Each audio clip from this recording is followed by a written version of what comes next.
¿Qué tal? Buenos días. Gracias por estar con nosotros. Les agradecemos que nos estén acompañando. Hoy damos inicio a una serie de predicaciones que se conoce con el tema de temas escatológicos. Y vamos a estar tratando varios asuntos. Hoy comenzamos con el arrebatamiento. No dejes de estar siguiéndonos porque estoy seguro que no solo van a ser de tu interés, sino que también van a ser de mucha edificación para ti. Así es que comencemos, acompáñame orando, inclina tu rostro y vamos a decirle así a nuestro Padre: Señor, te agradecemos el tiempo que nos das, la vida que nos has concedido, la vida eterna y sobre todo, Padre, esta grande revelación que tú nos estás dando para vivir de una manera diferente. Gracias, enséñanos a entender lo que es el rapto, lo que es el arrebatamiento y, Padre, que sea para, pues, beneficio de nuestra vida espiritual. Agradecemos todo esto en el nombre de Cristo Jesús. Amén. Bueno, pues estamos viviendo una época de muchas dudas, de muchos cuestionamientos, de muchas preguntas, de muchos porqués.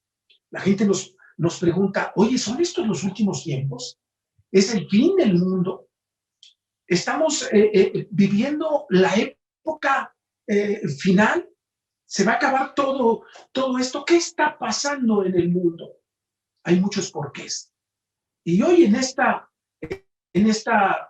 predicación quiero que tú veas la respuesta que le da la palabra de Dios a esos porqués. No mi respuesta, sino que conozcas las respuestas de Dios. La palabra de Dios nos va a guiar a esas inquietudes que mucha gente hoy, viendo todo lo que está ocurriendo, se pregunta. Y pues comencemos por ubicarnos en nuestro tema. El tema se llama el rapto, también conocido como arrebatamiento. ¿En dónde se encuentra? Bueno, en el tiempo, en la historia.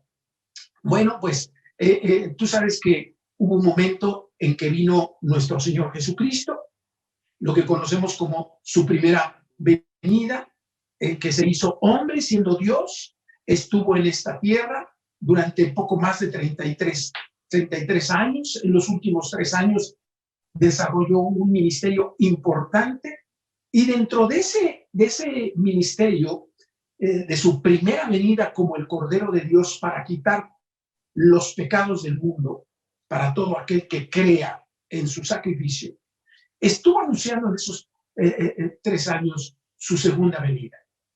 Es decir, que él también vendría en segunda ocasión, pero ya no como el Cordero de Dios que quita el pecado del mundo, sino como el León de Judá. Es decir, en su primera venida viene para salvación, para que tú y yo, reconociendo ese sacrificio en la cruz, tengamos perdón de pecados, salvación y vida eterna.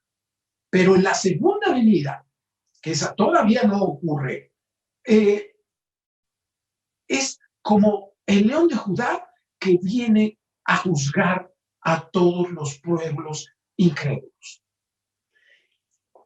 Y justamente la segunda venida, o lo que también se conoce como el Día del Señor, que no es un día de 24 horas, sino es un momento en el tiempo que comprende, no un momento, sino un espacio de tiempo que comprende varios eventos. Bueno, tanto el Día del Señor se inaugura con lo que nosotros conocemos el rapto o el arrebatamiento. Y a partir de ahí se desarrollan una serie de eventos de los que vamos a platicar muy brevemente, porque la próxima semana también estaremos tratando justamente los 7 años que siguen después de que se inicia el Día del Señor y que comienza con el arrebatamiento. Y vamos a comenzar a ver qué nos dice la palabra de Dios. Quiero que abras tu Biblia en Segunda de Tesalonicenses. Pablo escribió mucho acerca de los últimos tiempos y a la iglesia de Tesalónica les escribió 2 cartas. En la segunda carta que es la segunda carta a los tesalonicenses, en el capítulo 2, de los versículos 1 al 3, dice lo siguiente: pero con respecto a la venida de nuestro Señor Jesucristo y nuestra reunión con Él, observa cómo menciona la segunda venida de Jesucristo, de que hablábamos hace un rato, y que en esa segunda venida nosotros, los que hayamos creído en Jesucristo, nos vamos a reunir con Él. Pero con respecto a la venida de nuestro Señor Jesucristo y nuestra reunión con Él, os rogamos, hermanos, que no os dejéis mover fácilmente de vuestro modo de pensar, ni os conturbéis, ni se turben, ni se asusten, ni por espíritu, ni por palabra, ni por carta como si fuera nuestra, en el sentido de que el día del Señor está cerca. Cuando Pablo escribió esto, seguramente en la iglesia de Tesalónica había personas que veían lo que estaba ocurriendo en el mundo, así como lo vemos ahora, y que decían que ya viene el Señor en su segunda venida, que ya viene para derramar su ira y sus juicios, que el Señor ya está cerca, el día del Señor, y se van a desatar todos esos eventos que vamos a estudiar en las semanas subsecuentes. Y Pablo les contesta: no te dejes engañar, no te dejes turbar, que todo eso no te asuste, y que si alguien te lo dice verbalmente o porque te escribe y aún porque te diga, y esto es de parte de Dios, porque mira, yo leí en una revista o en tal lugar, dice la palabra de Dios, dice, versículo 3, nadie os engañe en ninguna manera. ¿Por qué? Porque no vendrá sin que antes venga la apostasía y se manifieste el hombre de pecado, el hijo de perdición. Concretamente, en lo que está haciendo énfasis Pablo, dice, estos eventos no es muestra de que ya son los últimos días. ¿Cuáles son las dos señales fundamentales? Punto primero, la apostasía. Cuando muchas personas que creen van a abandonar la iglesia y van a decir, no, hombre, eso no es cierto. Y eso va a ser un movimiento muy notorio. Y segundo, la aparición del anticristo, que ese va a ser un tema que estaremos tratando en 12 semanas más, el tema del anticristo. No te lo pierdas, va a estar muy interesante y te va a ser de mucha utilidad para tu vida espiritual. Entonces él les dice, no se turben, no se asusten. Claramente Dios nos dice en su palabra, pero acerca del día del Señor, de la venida de nuestro Señor Jesucristo, nadie sabe, ni los ángeles. Y Cristo mismo en el capítulo 24, allá de Mateo, dice claramente, ni yo que voluntariamente he decidido no saberlo. Jesucristo en su ministerio terrenal, cuando se hizo hombre y estuvo aquí en la tierra, él era 100% hombre, pero también 100% Dios. Y como Dios, desde luego que sabe todo. Pero él se sujetó a Dios en todo su actuar en el ministerio. Él dijo, yo no hago nada, sino solo lo que mi Padre me dice que haga. Y entonces él decidió voluntariamente, en humildad, decir, no sé cuándo será la venida, porque vendrá como ladrón en la noche. Entonces, la palabra de Dios nos guía a no estar especulando acerca de esa situación, de si son los últimos tiempos o no. Hoy mismo vamos a ver dentro de estos porqués, pues por qué Dios trata este tema como lo trata en las Escrituras. En la otra carta que escribió Pablo, en la primera, porque ahorita leímos el capítulo 2 de la segunda carta, pero en la primera nos dice cómo va a ocurrir el arrebatamiento, que es el primer acto a partir de donde se inicia todo este proceso que se conoce como el Día del Señor, todo este evento del final de los tiempos, ahora sí, de la segunda venida de Jesucristo, de los juicios de Dios para los incrédulos. del tratamiento con Israel, del milenio y del juicio del gran trono blanco. Todo ese tiempo son los últimos eventos. Pero primero tenemos que saber qué dice acerca del rapto, el inicio de todos esos eventos que dice: no se dejen engañar, no se dejen turbar. ¿Para qué nos escribe? Dice, capítulo 4 de Primera de Tesalonicenses, versículo 13. Tampoco queremos, hermanos, le está hablando a los hermanos creyentes, tampoco queremos, hermanos, que ignoréis acerca de los que duermen. ¿Para qué? Para que no os entristezcáis como los otros que no tienen esperanza. Les está escribiendo Pablo para decirles, no tienen que ignorar acerca de las personas que murieron. En este pasaje concretamente, Dios identifica como aquellos que murieron en Cristo, creyendo en Cristo, como que duermen. ¿Sí? No quiere decir que están en un estado intermedio, eso no existe bíblicamente, simplemente murieron. Pero las personas se preocupan. Oye, ¿qué pasa con mi pariente que murió y que creyó toda su vida en Cristo? No te preocupes, porque esto que te voy a escribir es justamente para que no te entristezcas como aquellos que no tienen esperanza. Pablo no está diciendo que no se entristezcan enteramente, sino que no se entristezcan como los que no tienen esperanza. Entonces uno tiene que preguntarse, ¿cuál es la esperanza que tienen los hermanos, los creyentes? La esperanza que tienen es de que Cristo viene por ellos y que van a estar con Cristo y que nos vamos a ver con ellos en el cielo con Dios. Te voy a contar una breve historia que aparece en la Biblia acerca del rey David. Le nació un hijo. Dios le dijo que iba a morir ese hijo por un pecado que había cometido. Y mientras el hijo enfermó, que era un bebito, mientras el hijo enfermó, el rey se entristeció, no comía, no dormía, oraba a Dios, le pedía a Dios, y finalmente el niño murió. Y en cuanto el niño murió, llamó a sus sirvientes y les dijo, quiero que me den de comer. Se bañó, prepárenme, y por supuesto sus súbditos y estaban preocupados, ¿qué está pasando?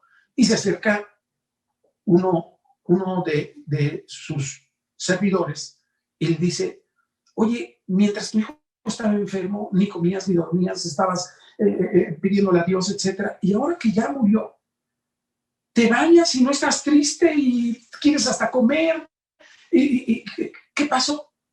Y él le dio una respuesta que aparece en las escrituras que dice, lo que pasa es que yo sé que él ya no va a venir a mí, pero yo sí voy a ir a él. Entonces, por eso Pablo, tomando esa idea, les dice, no quiero que ignoréis acerca de los que duermen, para que no se entristezcan como aquellos que no tienen esperanza. Pero el creyente sabe que va a ver a esas personas. Dice el versículo 14, porque si creemos, y esto es fundamental, si tú crees que Jesús murió y resucitó, tenemos esa certeza, así también traerá Dios con Jesús a los que durmieron en él. ¿Te acuerdas hace rato que dice Pablo, pero acerca de la venida de nuestro Señor Jesucristo y nuestra reunión con él?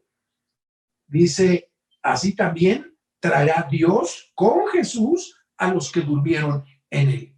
Es decir, va a venir Jesús y los muertos van a resucitar, se van a ir con Jesús. Jesús dice, me los va a traer.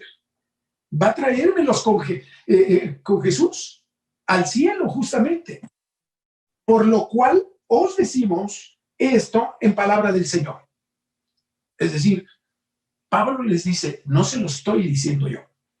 Es como cuando nosotros damos nuestra palabra, la gente confía en nosotros, pero cuando Dios da su palabra, es algo distinto. No no tiene comparación. Por lo cual os decimos esto en palabra del Señor, que nosotros, los que vivimos, los que habremos quedado hasta la venida del Señor, no precederemos a los que durmieron. En pocas palabras les dice, muy bien, esos que durmieron, de los que te digo que van a resucitar, nosotros no vamos a ir primero de ellos. El evento del arrebatamiento ocurre todo, dice en 1 Corintios capítulo 15, que todo ocurre en un abrir y cerrar de ojos. Y que primero Jesucristo viene en el cielo y los que hayan muerto en Cristo son resucitados y se van al cielo con él, dice la Escritura, en las nubes. Y después nosotros no vamos primero. ¿Quiénes somos nosotros? Los que estemos viviendo cuando Jesucristo venga. Porque cuando Jesucristo venga, va a haber los cristianos que ya han muerto y los cristianos que estén viviendo. Y dice, nosotros no vamos a ser antes que los que murieron. Ve la importancia que le da Dios para que nosotros estemos tranquilos y no nos turbemos. Oye, murió un pariente, sí, me da tristeza y lo voy a extrañar y todo lo que tú quieras, pero vivo con esperanza, lo voy a ver en un futuro. En el arrebatamiento Dios viene por los muertos en Cristo y los resucita, se van a su presencia, transforma su cuerpo en cuerpo glorificado. Y alguien dirá, oye, pero mi papá o mi abuelo murió hace decenas de años. Ya debe de estar incluso deshecho en el panteón. No importa. Para Dios, dice las Escrituras, no hay nada imposible. Pero a mi pariente lo cremaron. Lo que importa es no qué hicieron con él, sino si creyó en Cristo. Por eso aquí empieza el versículo 14. Porque si creemos, porque si no creemos, entonces no. Porque si creemos que Jesús murió y resucitó, si nosotros creímos en Jesucristo como nuestro Salvador, estamos en ese caso. De otra manera, no. No quiere decir que si creemos, bueno, sí va a ocurrir. Como no creo, no va a ocurrir. No, no. Las cosas van a ocurrir porque van a ocurrir, creas o no. La fe es para saber si tú vas a estar en ese evento o no vas a estar en ese evento del arrebatamiento. Entonces, viene primero por los cristianos que durmieron, que murieron físicamente. No importa que hayan esparcido sus cenizas en el mar, Dios las puede juntar porque tenemos un Dios todopoderoso. Si fue capaz de crear todo esto, si fue capaz de crearte a ti y a mí, si es capaz de sustentar este mundo. Y tú dirás, entonces, ¿por qué ocurre todo lo que ocurre? Para probar tu corazón. Para saber si vives teniendo esperanza en Dios o vives asustado por las cosas que están ocurriendo. Dice, no se turbe, que nadie los engañe. Por lo cual os decimos esto en palabra del Señor, que nosotros, los que vivimos, que habremos quedado hasta la venida del Señor, hasta que Él venga, no precederemos a los que durmieron, a los que murieron. Versículo 16, porque el Señor mismo, con voz de mando, con voz de arcángel y con trompeta de Dios, descenderá del cielo. Jesús descenderá del cielo y los muertos en Cristo resucitarán primero. Ese es el orden. Primero lo resucitan los muertos, se van a la presencia de Dios, corporalmente hablando. Porque cuando un cristiano muere, su alma se va a la presencia de Dios inmediatamente. ¿Sí? Pero su cuerpo se queda aquí. Entonces, toma el cuerpo, lo resucita, lo une con el alma y están, porque el alma ya está con Cristo, se une en un cuerpo glorificado y ahí está operando la primera parte de este arrebatamiento. E inmediatamente, en un abrir y cerrar de ojos, dice, leo otra vez desde el versículo 16, porque el Señor mismo con voz de mando, con voz de arcángel y con trompeta de Dios, descenderá del cielo y los muertos en Cristo resucitarán primero. Luego, dice 1 Corintios, en un abrir y cerrar de ojos. Luego, nosotros, los que vivimos, los que hayamos quedado cuando Él venga, dice, seremos arrebatados juntamente con ellos en las nubes para recibir al Señor en el aire. en ese momento somos llevados, transformado nuestro cuerpo y estamos en la presencia de Él. Dice, y así estaremos siempre con el Señor. Ya no nos separaremos. Ya estaremos siempre con Él. Es a lo que se refería Pablo en su otra carta cuando dice, pero acerca de la venida de nuestro Señor Jesucristo y nuestra reunión con Él, no se me turbe, no se asusten, que nadie los engañe, que nadie les diga, pues ya se va a acabar el mundo, pues ya son los últimos tiempos. No, acuérdate, hay señales específicas. Y dentro de todo esto, tú y yo vivimos con esperanza. Vivimos esperando justamente al Señor. Y quiero llevarte a otro pasaje, también aquí mismo en 1 de Tesalonicenses, ahí mismo está en el capítulo 5, que nos habla por qué no debemos tú y yo turbarnos o estar preocupados de lo que está ocurriendo, de si ya son los últimos tiempos. Y quiero que pongas atención porque todo esto tiene un propósito. Y un propósito para tu vida, tu vida espiritual. Dice el capítulo 5 de 1 de Tesalonicenses. Pero acerca de los tiempos y de las ocasiones, no tenéis necesidad de que yo os escriba. Fíjate lo que dice Pablo. Dice, pero acerca de esto que va a ocurrir, no tienes necesidad de que yo te escriba. Y yo no podría decir, ¿y por qué? Y entonces, ¿por qué está aquí en las Escrituras? ¿Y por qué nos lo están enseñando? Bueno, tiene un propósito. Pero fíjate, otra vez leo textual, dice, pero acerca de los tiempos, del cronos, ¿sí? ¿En qué momento de la historia va a ocurrir? Pero acerca de los tiempos y de las ocasiones, el kairos, ¿sí? Lo que va a ocurrir en ese momento. Tú no tienes necesidad de saber ni cuándo va a ocurrir, ni lo que va a ocurrir, cómo va a ocurrir. ¿Por qué? Porque el arrebatamiento nos lleva de este mundo, nos saca de esta tierra. Ya no nos va a importar si aquí hace frío, si cae granizo, si viene una enfermedad, si nosotros ya no estamos aquí.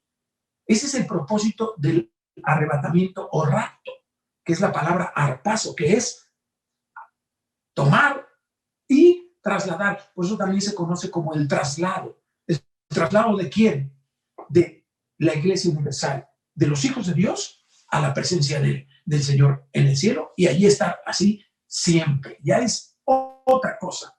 ¿Sí? Pero aquí los que se quedan, vamos a estar platicando de eso hoy un poco, y las semanas que vienen con mucho mayor intensidad cuando hablemos de la tribulación y del anticristo. Y todo esto va a traer mucha revelación a tu vida de parte de Dios para que tú sepas, bueno, entonces, si me dicen que no tengo necesidad de saber, ¿para qué se escribe esto? Muy bien. Dice, pero acerca de los tiempos y de las ocasiones no tenéis necesidad, hermanos, de que yo os escriba. Retomamos lo que ya había dicho Pablo, no debemos vivir turbados o alterados o asustados. No se turben. Y las personas preguntan, ¿y por qué, Luis? Si a lo mejor de verdad es el fin de los tiempos. No. Por dos razones fundamentales no hay necesidad de conocer eso y no turbarnos para los creyentes. ¿Por qué? Versículo 2. Porque vosotros, acuérdate a quién les está escribiendo, pero acerca de los tiempos y las ocasiones no tenéis necesidad, hermanos, les está hablando a personas que creyeron en Cristo. Hermanos, de que yo os escriba, porque vosotros, o sea, los hermanos, sabéis perfectamente que el día del Señor vendrá así como ladrón en la noche. Punto primero, por lo que no debemos estar asustados por ese tema, porque no sabemos. Si alguien te quiere decir, no, es que el Señor Jesucristo ya vino en X fecha, el siglo pasado, o en el año 2000, etcétera, eso es un engaño y una mentira. Claramente dice la Escritura, nadie lo sabe. Y no podemos especular al respecto. Pero si yo me pongo a estudiar las Escrituras y hago las cuentas y sumo y quito, no, eso es contrario a la Biblia. Y nosotros enseñamos la Biblia, la palabra de Dios, no lo que nosotros queremos. Aquí dice claramente que no tenemos necesidad. ¿Y por qué? Porque sabemos perfectamente. Muchos dicen, bueno, entonces vives en la ignorancia. No, lo sabemos perfectamente. Sabemos que el Señor viene y eso es suficiente. Porque vosotros sabéis perfectamente que el día del Señor vendrá, así como ladrón en la noche. Yo tengo la certeza de que Jesucristo viene, en lo que se conoce como la segunda venida, pero no sé cuándo. Y no me tengo que estar preocupando por el cuándo y por el cómo. Lo único que sé y que me enseña la Escritura es que viene, y estoy seguro, y que viene por mí. Bien sea que haya muerto, o bien sea que quede, ahí esté vivo, cuando eso ocurra. Y sigue diciendo, versículo 3, oye, ¿y por qué no necesitamos estar viendo esto y consultando adivinos y cosas por el estilo? ¿Por qué? Primero, porque no sabemos, y en segundo lugar, porque no participaremos de los eventos del fin de los tiempos. Porque en el rapto, que es cuando inicia todo eso, Dios nos toma y nos saca. Es como si dicen, esa casa se va a explotar porque el tanque ya va a explotar. Yo tengo la seguridad, sé perfectamente que Dios me va a tomar, me va a sacar y se acabó. Ya no participo de eso. Dice, versículo 3, que cuando digan, ¿quiénes digan? ¿Los hermanos? ¿Vosotros? No, fíjate lo que dice, que cuando digan paz y seguridad, entonces vendrá sobre ellos destrucción repentina. Entonces vendrá sobre ellos destrucción repentina, como los dolores de la mujer encinta, y no escaparán. Fíjate que ya no le está diciendo de los hermanos, de vosotros, sino de ellos. ¿Quiénes son ellos? Los que no han confiado en Jesucristo. Ellos son los que van a participar de esos eventos. Nosotros ya no. A nosotros ya Dios nos sacó del peligro. Y de eso estamos confiados y seguros. En segundo lugar, todo esto no nos debe de sorprender. Es decir, no debemos saber, ¿y qué va a pasar? ¿Y cómo? Nosotros sabemos perfectamente lo que va a pasar. El rapto ocurre como un evento del inicio del día del Señor para que tú y yo tengamos la seguridad de que Dios nos va a tomar, nos va a llevar con Él y así vamos a estar con Él siempre en el cielo. La gente dice, no, hombre, todo es aquí en la vida, se acaba, ya no hay más, así es que vive como quieras, ¿qué juicio no va a haber nada? Pues no, la Biblia enseña otra cosa. La Biblia enseña que hay vida eterna. Y que los que creen en Jesucristo ya empiezan a vivir la vida eterna y que tienen esa promesa y que van a estar con Dios en el cielo. Y ahí será una eternidad. Así que son 20, 40, 60, 80 años aquí en la tierra. Nada comparado con la eternidad. Entonces, no debemos de angustiarnos, no debemos de asustarnos, de turbarnos. Una, porque no sabemos cuándo va a ocurrir. Y dos, porque no vamos a participar de eso. Eso van a participar ellos, otros. Versículo 4. No debemos de sorprendernos. Y otra vez, ¿por qué? ¿Por qué veo tan tranquilos a los creyentes acerca de todo esto y lo que está ocurriendo? ¿Por qué no debemos turbarnos? ¿Por qué no debemos sorprendernos? Versículo 4. Mas vosotros, hermanos, no estáis en tinieblas para que aquel día os sorprenda como ladrón. No estamos en la oscuridad. No estamos en la oscuridad, en las tinieblas espirituales. La Biblia nos dice, revela, ¿qué va a pasar? Así es que no andamos como diciendo, pues no sé qué va a pasar, pero la Biblia nos dice lo que necesitamos saber. Lo otro, no necesitamos saberlo.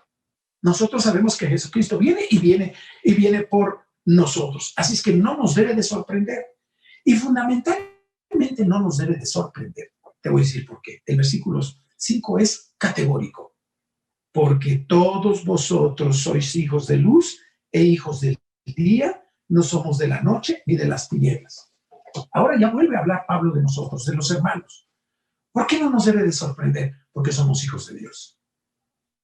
Porque somos hijos de luz, hijos del día. Estamos iluminados por la revelación de Dios. Él es el que nos dice las cosas. No sacamos nosotros conclusiones o de alguien que nos viene a decir cosas por el estilo, y ahora te voy a abrir la mano, y ahora te voy a adivinar tu futuro. No. La palabra de Dios es suficiente. Y él dice que no debemos sorprendernos porque somos hijos de Dios. Ahora, ¿cómo se hace un hijo de Dios? Dice Juan 1:12, que desde el 11 dice, a lo suyo vino, estaba aquí la luz en el mundo, que es Jesucristo, a lo suyo vino y los suyos no la recibieron. Versículo 12, pero a todos aquellos que creen y reciben a Jesucristo, les da la potestad, el derecho de ser llamados hijos de Dios. Alguien te podría decir, no, bueno, todos somos hijos de Dios. En un sentido genérico, la Biblia enseña eso, pero enseña como que todos somos criaturas de Dios. Pero en un sentido específico, hijos de Dios, de acuerdo a Juan 1:12 y otras partes de la Escritura, nosotros sabemos que solo son hijos de Dios aquellos que creen en Jesucristo, que Cristo murió en la cruz, que murió, fue sepultado, resucitó al tercer día y que ahora se encuentra en el cielo a la diestra de Dios. Entonces, ¿por qué razón no nos debe sorprender? Dice, porque todos vosotros sois hijos de luz e hijos del día, no somos de la noche ni de las tinieblas. Y claramente entendemos lo que Dios nos está queriendo decir con esto. Ahora, nosotros tenemos que preguntarnos también, bueno, ¿y cómo son los hijos de Dios? Y ese es el propósito, para que Dios nos revele lo que quiera revelarnos. No nos revela ni el tiempo, ni cuándo va a ocurrir, pero sí nos revela qué va a ocurrir. Y por ejemplo, nos revela que va a ocurrir el arrebatamiento y que nos va a llevar. Y todo eso debe de producir en nosotros una forma de vida. Esto que nos escribe no es para que estemos especulando y adivinando y todo eso, sino para que vivamos una vida distinta considerando todas estas cosas. Una vida de seguridad, de confianza, de que no se turbe, de que no te alteres, de que no te asustes. ¿Y cómo son los hijos de Dios? Punto primero, los hijos de Dios no se la pasan durmiendo. Dice, versículo 6, por tanto, como somos hijos de luz, hijos del día, no durmamos como los demás, sino velemos y seamos sobrios. Aquí la palabra dormir se refiere a la inactividad o inconsciencia que produce el dormir, el sueño. Aquí no se refiere a morir. Como lo sabemos por el contexto. Esa es una interpretación hermenéutica de la palabra de Dios. Tenemos el análisis exegético, el significado de las palabras, y hermenéutico, el contexto que nos da. Por tanto, dice, no durmamos como quienes, como los demás. No quiere decir que están durmiendo todo el tiempo. Quiere decir que viven una vida sin importarles Dios, insensibles, en un letargo. Porque dice la palabra de Dios, no les ha amanecido. No han reconocido que cuando ven todo esto, tienen que decir, ¿alguien lo creó? No puede ser surgido de la evolución y esa explosión y tal y todo hasta que llegamos aquí. Se requiere más fe para creer eso. Dios nos creó. Entonces dice, por tanto, no durmamos como los demás, sino velemos. El Hijo de Dios vela, está atento, cuida su vida. Ese es el propósito. Y da testimonio y la gente ve, oye, ¿y estos por qué viven tan tranquilos? Porque son hijos de Dios.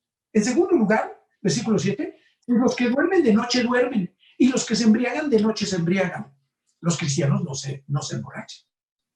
No en el sentido de beber licor, que sí tiene algún significado.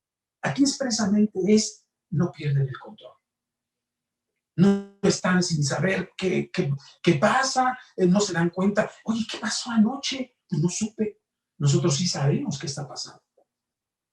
Sabemos que Dios está probando los corazones para que los hombres busquen a Dios. Todo esto tiene un propósito para que busquen a Dios. Versículo 8, pero nosotros que somos del día, seamos sobrios. Seamos sobrios, no nos emborrachemos. Entonces, primero que nada, no nos turbamos porque no sabemos cuándo ocurrirán, será la segunda venida, porque no nos involucra, no vamos a padecer esos eventos, vamos a ser arrebatados. No nos sorprende porque somos hijos de Dios. Y los hijos de Dios no duermen, no se distraen, no se emborrachan, viven confiados. En tercer lugar. Pero nosotros que somos del día, seamos sobrios, habiéndonos vestido de la coraza de la fe. ¿Sabes cómo vives confiado? Tranquilo, confiando en Dios. Si tú confías en otra cosa, vas a vivir alterado. Pero dice que te vistes con la coraza de la fe, resistes todo. Yo te voy a decir lo que leí en una revista. Y las personas andan viendo otras cosas en lugar de ver la palabra de Dios. Yo no te voy a hablar de esas cosas, yo te voy a hablar de la palabra de Dios.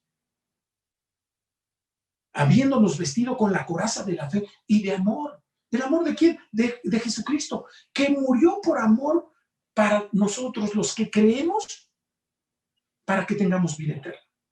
Para que no perezcamos y tengamos vida eterna. Y con la esperanza de salvación como yelmo. Es decir, esa esperanza de que sabemos que vamos a estar con Dios y que ahí vamos a estar todos una vez que nos lleve, muertos o vivos, en el arrebatamiento.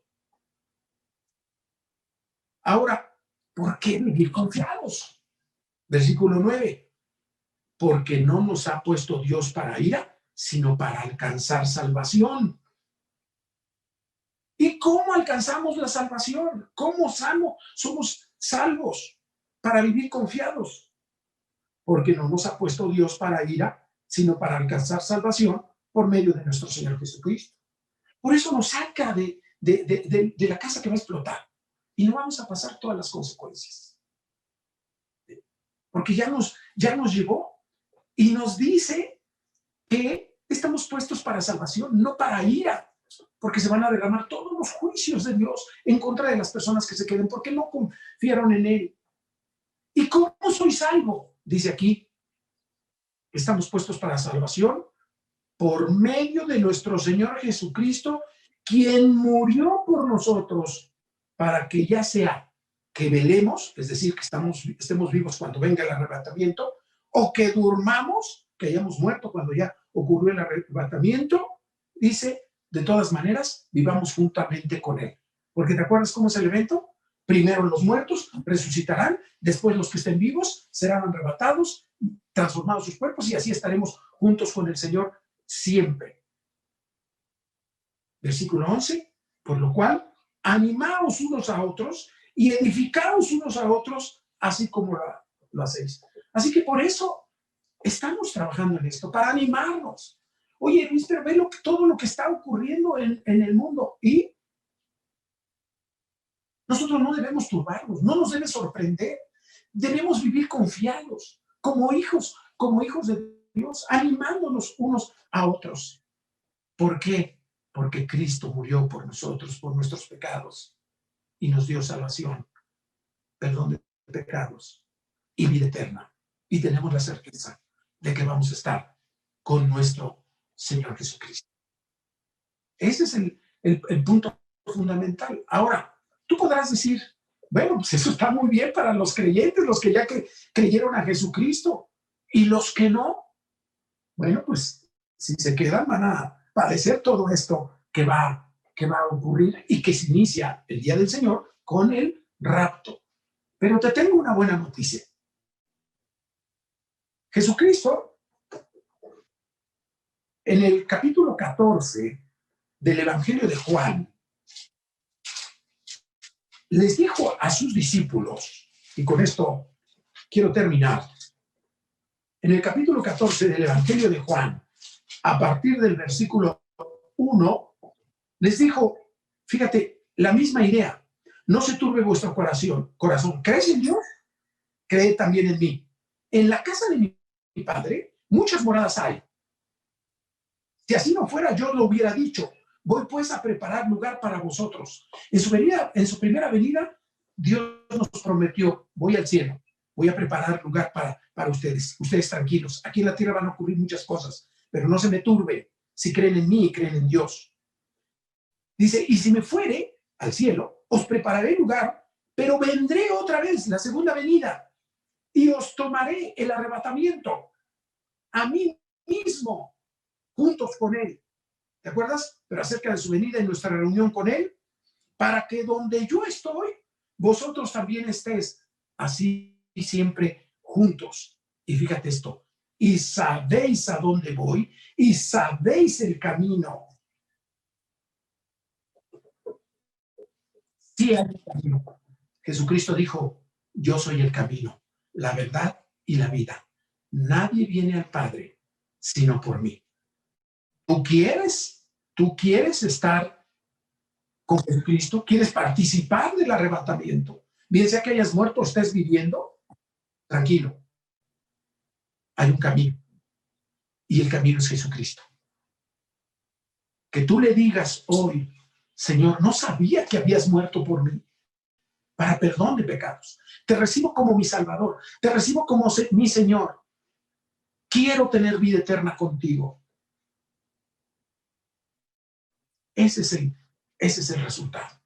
Los creyentes viviendo una vida distinta, para eso se nos escribe, a los no creyentes, para que sepan que hay un camino para llegar al cielo a través de Jesucristo como hijos de Dios. Oremos.